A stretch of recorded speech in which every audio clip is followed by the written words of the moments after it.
Welcome, everyone, to the Aging and Spirituality Podcast. I am Kathy Lee Taylor. And I'm Chris Jensen. And we are once again very happy that you are visiting us. And today I'm going to be talking about an interesting subject that is really near and dear to my heart. I'm calling it how to really discover the freedom to love and be loved. And that has a lot to do with increasing your faith. So this is coming from having teaching meditation classes, but also coaching people. And, what I've discovered is that the ego and the soul messages are often very confusing when you first start down the spiritual journey, and not just first, along the way. It can get, to be a tricky journey, but every day we are receiving messages from our soul. How often do we actually stop and ask ourselves, where's this thought coming from? Is this coming from my ego? Or is this the soul genuinely trying to get me a message that's going to make a difference in my day and in my life?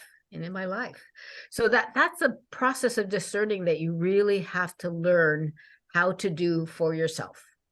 The thing about listening for when the soul is whispering to you, the ego is very busy, especially at first. The ego is very busy trying to convince you that what you're hearing is not important. It seems like that's the ego's job. It really or that is. it's not real. Yeah, or that you're it's imagining not. it. Oh, it has all kinds of stories to tell you when you start questioning, is this a soul message? It definitely has opinions. I see that as one of the things in beginning meditators, and of course Chris has too, over all the dozens of years, 40 years teaching meditation. It's really one of the first challenges you really face. But what you need to understand about the ego is that it's not your enemy. Don't resist it. Don't fight it. That's just giving it more energy. But contrarily, it's really there to help you survive. It does have a purpose. It's going to protect you, and in earlier lifetimes, it would be there to make sure you don't get wiped out. Kind of does too, but it's different now. The way the messaging is, it's just really important to understand which aspect you're listening to, ego or soul. So here's the thing about ego. If you are listening to the ego, it's going to feel comfortable. It's going to feel familiar. That's what it wants for you. It doesn't want change, not very interested in the growth thing. Your soul wants you to grow. Your soul wants you to have all the amazing things that you've come here to do. And that entails transforming and growing. And that's what yoga is all about. So in order to get past the ego messaging, you really have to stretch yourself outside of your comfort zone and try new things. Trying new things, learning new things can be one of the most exciting things in life. And yet people put the brakes on and they want to stay in an old comfort zone. But once you break through, it's, there's just an energy that's great. Right. And you're so right. What she's talking about is that we feel fear instead of the excitement of what's on the other side of the growth. Yeah. And this is where you want to not let the ego hold you back. And oftentimes that feels like a very stuck place in your life. You're trying to get from where you are to another place of growth, and you feel stuck. And it's oftentimes because of this very reason. So that interplay of what your soul wants for you and how you learn to live in the world in a way that answers your call that's inside creates a very productive and fulfilling life for you when you're listening to your soul call. Yogis call it Lila. When you're learning what Lila means in your life, you'll be led to discover the freedom to love and be loved. And that's such an interesting play in life, when you feel like you are free enough to not worry about the normal stuff that can come up in life, taking care of the bills, doing all the crazy stuff that we have to do on a daily basis that our minds are always targeting us with. When you have that freedom, just think about, can I be a loving person today? Do I feel loved? That is really a grace that you can get as your understanding of yoga and your practice goes further, right? Yeah, to know, yeah, to know that, that the soul within you, the divine within you is love. It's And you are loved, and we are here to express that love. exactly, exactly. But we don't always know that because of childhood stuff. So we have to be, it's a new step for a lot of people. It is a new step. So the next thing I was going to talk about is learning to recognize and discern between the ego and soul messages. So as you're distinguishing between these two voices inside your head, you're going to discover that the minute your soul sends you a compelling enough message to get your attention and contemplate change, or the ego is going to throw up a red flag, like a blanket, a red blanket in front of a bowl. It wants to postpone any action or decision making that you're going to do. It's like goes into fight or flight mode. That's actually a very good way to recognize if you're in fight or flight. That's an ego response. That is, telling you that you are responding to the ego. When you wonder about where these ideas are coming from, soul, ego, ask yourself, how does it make you feel? Again, if you're in fight or flight, it's ego. If you're feeling curious, love, all these other emotions that have to do with being in a growth-oriented mode, it could possibly be a good soul message that you should be paying attention to. So, for example, you could say something like, I could write a book.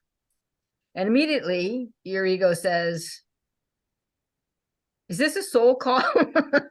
Or is this my ego trying to make me feel important?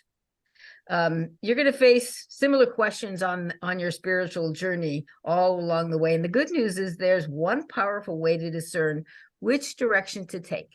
And I have to really give this is an exercise that you should take with you and use, because this is probably the most powerful thing I'm going to say today. And this is a lesson directly from Ramakrishna Ananda from the Yoga Center of California. So, credit where credit is due. I don't even remember how this lesson came to me, but he said, whenever you're unsure whether you're relating to ego or soul, ask yourself, is this thought, feeling, or action taking me towards God? Or is it taking me further away? Always move towards God. You can't fail with that little formula right there, right? Do you have an example of that in your life? I was going to share something. I had this time once when I had these 4 different job offers, and I wanted to make the right choice. I was really concerned that I choose the right thing. And I made this matrix, and I was putting the pros and the cons and all this stuff, and I was driving myself nuts. and I was really concerned about making the wrong decision, which was that ego fear. It's got to be the best thing possible. And then I realized that. And so I stopped, I put my matrix down and I meditated, and I asked that very question, and an answer came. It wasn't the one that looked best on my matrix. But I did it. That's what I chose to do. And it was the best opportunity. It was the best thing for me. There you go. That's the discernment process we're talking about, because it will lead you where your inner self wants you to go. That's what you need to be listening to. And listen, I worked that matrix for quite a long time before I remember to do the right process. So. I've done a few pros and cons lists in my life myself. I know exactly what you're saying. So, and this is the way, when you practice just that one principle that we just said, take that with you. Please use it, try it, because that's what's going to increase your faith. Yeah. As you move towards God and you see how it works, your faith will grow and grow and grow. You're going to feel loved. You're going to feel supported. And you will definitely be taken to where you need to go, right? For your growth in life. So, okay. So one of the other things that I wanted to say about this particular subject was, when you have an open mind and you use your imagination, you're going to be in a much better place to receive messages from your soul. Often as a coach, part of my job is to just help the person be able to imagine where they could be if they would just let go and receive a new way of being. Oftentimes they don't have the vision. They can't imagine where it is that they could be outside of where they are stuck now. So it's really important to have an open mind and be able to know what it means to imagine. Imagination is going to connect you back again with your inner self and the message that are coming from inside you, from your soul, that are going to be so important in your own growth. So I really show them, paint a picture for them and show them how they can have the vision of where it is that they need to go by connecting with their inner self. So typically, if you're holding on to old beliefs, if you have habits that are no longer working for you, those things mean that it's time for you to learn how to surrender. If you're feeling stuck, learning to let go, that process of surrender is really, I mean, yogis would say, I think it's a very holy practice.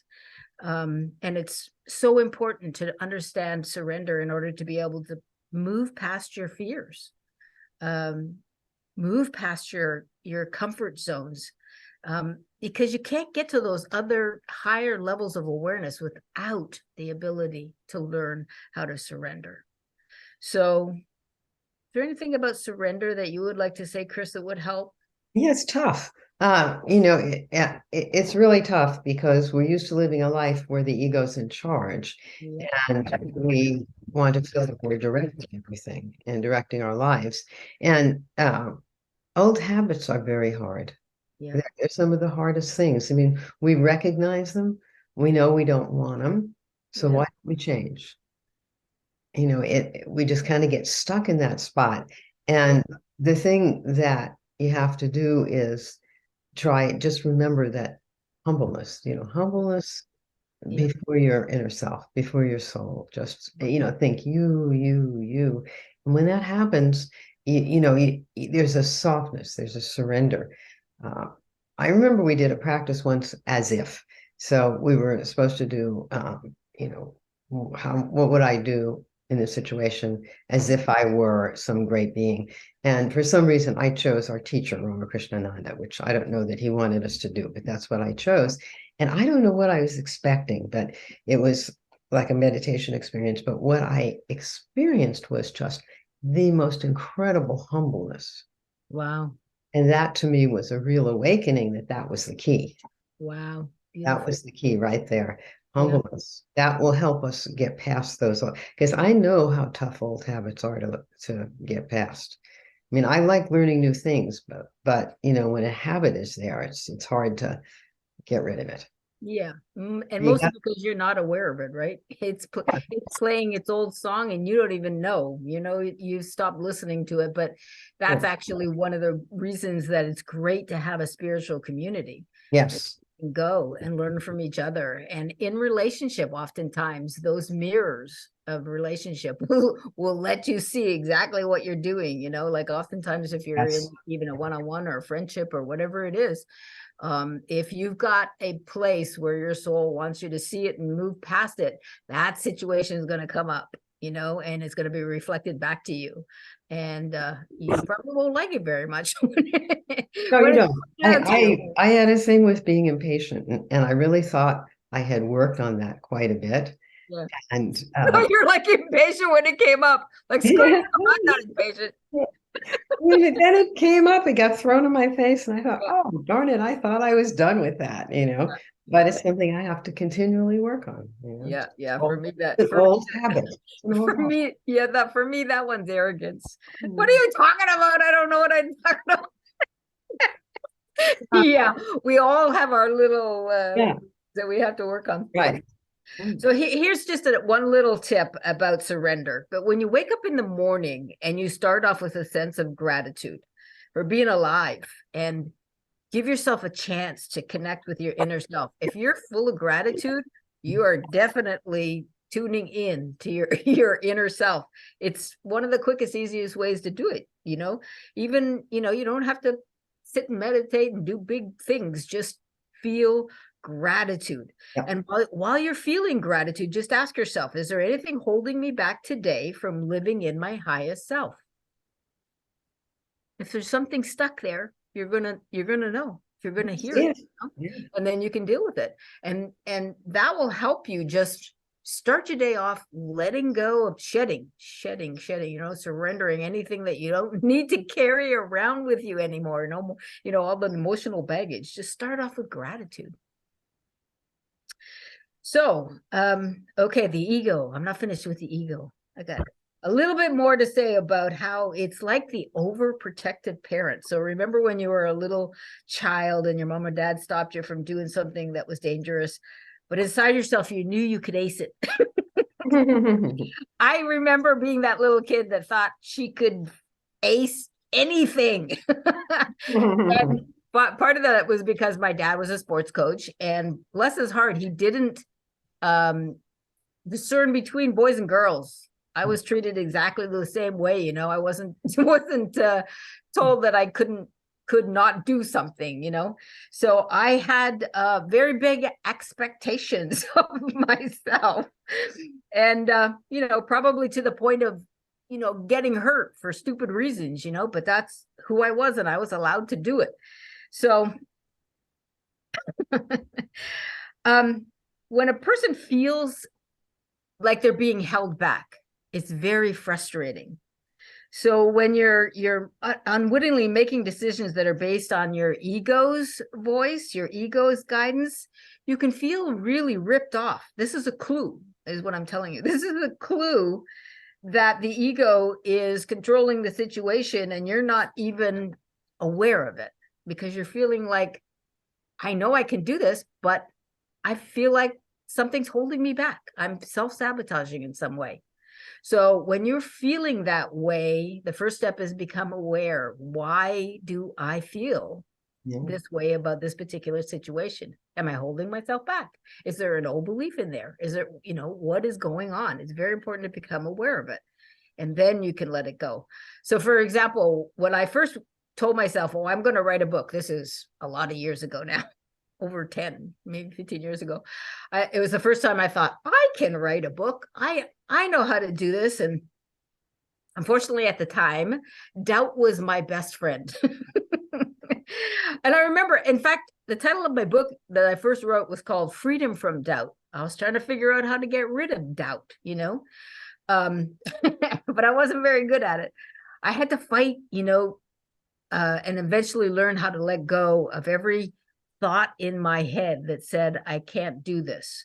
I had to out all the places where I was sabotaging myself and holding myself back, just in like this last exercise I was talking about, where your ego has been playing for so long that you don't even recognize it anymore. So anyway, long story short, I did write that book and it was a total piece of crap.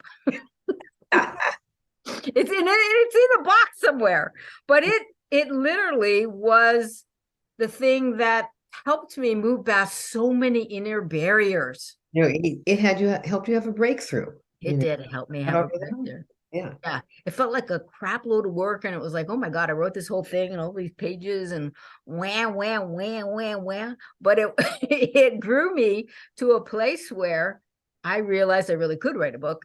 And then I did. But I went about it so totally differently, you know, like that first book, I was rehashing all the stuff I had learned under my teachers, and having read, you know, multiple books over my lifetime. My self-help shelves are full and then some. But what I discovered was when I wrote the book that I actually published, I literally connected with myself first. I sat down in the morning and at my desk at the same time every morning, like I was going to an office job. And I literally tuned in and asked, okay, God, what are we writing today? And it was the most amazing experience I've ever had. Every day, something new came up. Every day there was a new chapter, a new story. I never felt stuck. I never felt like, oh my God, this is never going anywhere. Literally 4 months later, that book was written. I self-published it. I went through, you know, used an editor, made it as good as I possibly could. And boy, it felt amazing. It felt really amazing. But it took that hump of the first one. Right. You had to do the first one in order to get there. To get to it. So I tell you that story because when you're struggling with your ego, there are going to be humps like that. Mm. Get through them, do them. Really, it is amazing on the other side of it, you know. Sometimes it takes a creative challenge like that. Everybody will have different kinds of challenges, but that's what took me out of my comfort zone, and I actually accomplished what I knew that I could do. um life is exactly like being an artist. You're really creating your life all the time from your own experiences. So the question is, how far can you really stretch yourself past your old beliefs and ideas of what you can do? There's no limit to it, you know. Keep going, always moving forward, because like Chris was saying up front, life is an amazing, exciting adventure, and it's a challenge, and the soul wants to express through you, and it will continue to do that as much as you allow it to. So, you know, you're not destroying your ego, you're just making it less reactive, you know. You're going to make it your friend, so it works for you. When you do that, when the ego calms down and you can listen to your inner self and connect more, you're really going to become more fully present. So because you're not always distracted by that nonsense going on in your head, or the emotions, or the drama that you've caused in your life by all of that, you know, activity going on. So you listen to your soul more, you really become more present. Your messages, soul messages come in, oftentimes they just feel like a flash, but you get them.